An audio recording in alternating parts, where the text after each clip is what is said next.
Alright, so now let's go back to our sphere and look for any edges that we can fix. So you don't want any hard outlines. We want edges and not lines. So just, if you have a line, try and soften it or erase it. Like down here where the cast shadow is, I have a line. So I'm going to just dab that out. Remember, our cast shadow is coming straight down from the sphere edge, and it's going to be softer as it goes out towards the outer edge. Then up here, I could probably make this a little lighter.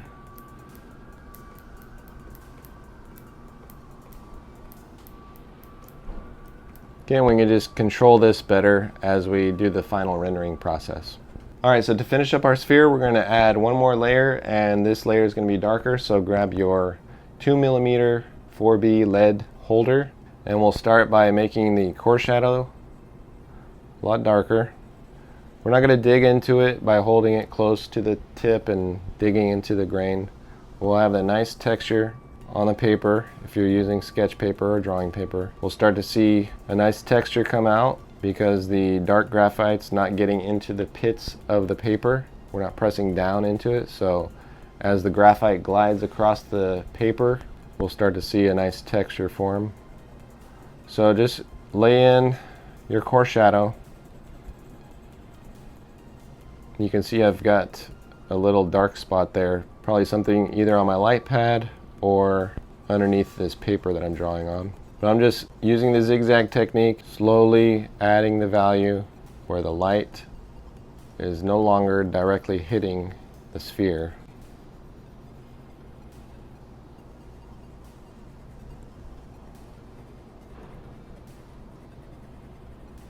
So for this lower area with the reflected light, you can use your 4B pencil, as same pencil, or you can grab your HB pencil. Just depends on how much pressure you want to apply. So I'm going to try it with the 4B lead holder and see how well I do. And I'm just trying to squint, see the value, and create that gradation down from the core shadow to the reflected light, and then make these edges just slightly darker than that reflected light. We can adjust the edges of the sphere during the final stages. And the cast shadow is going to be a little bit darker as it's closer to that bottom of the sphere. But remember to keep the outer edges kind of soft and a little bit lighter. I'm trying not to turn the paper, but I'm going to have to because I can't render this edge of the sphere very well. So my elbow's hitting the desk.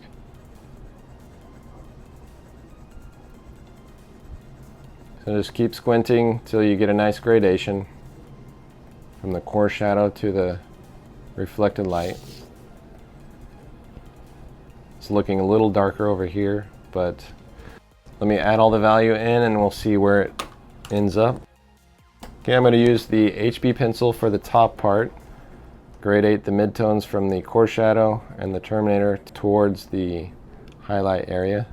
Just adding a little bit of pressure to match that value there, and then gradating upwards.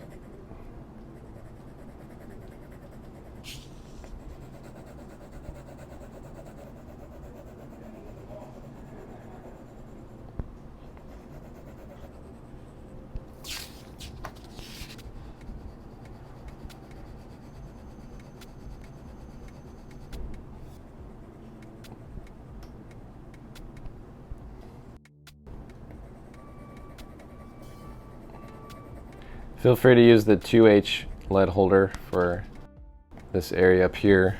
Need a more delicate touch there. Just want to make sure you have that pure white paper still showing.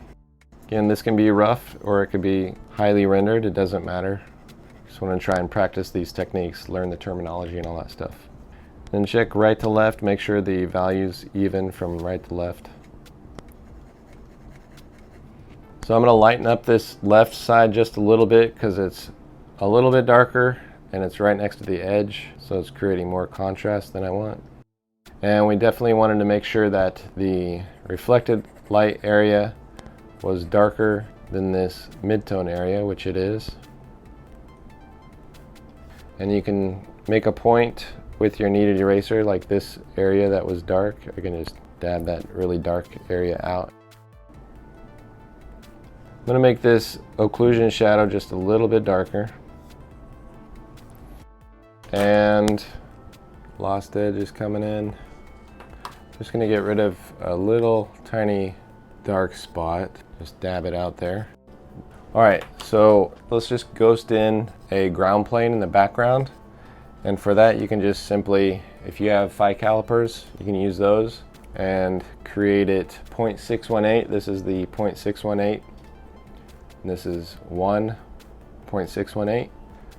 It's the phi proportions. You can play around with phi proportions if you want.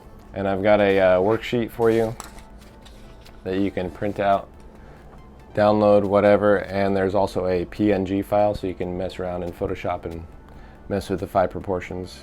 We're just practicing, okay? This is just keeping our skills sharp and using the same techniques as master painters. So there's phi proportions there. And you don't have to touch the sphere with the line. Just ghost it in real light and then carry it through the other side. And then we can create some light value. I'm going to use the 2H pencil because it's going to be really light. Some light value for the background. And we're also going to bring in the corners of the composition by creating a slight vignette. Subtlety is really key here. You don't want a really dark, harsh vignette choking out the life of the composition. You just want it real subtle. Photographers use this too. Sometimes they go overboard with the vignette. I'm just gradating from the corner, really light value. And now that that vignette's finished, let's lay in one more layer of light value in the background. That way the lightest area on our whole drawing is the top of this sphere here.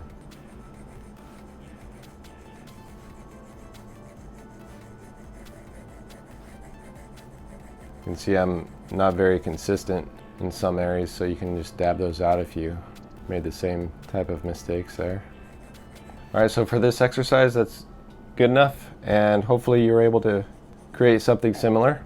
Now in the next step we get to apply all these techniques to our Snell composition. So I'll see you there.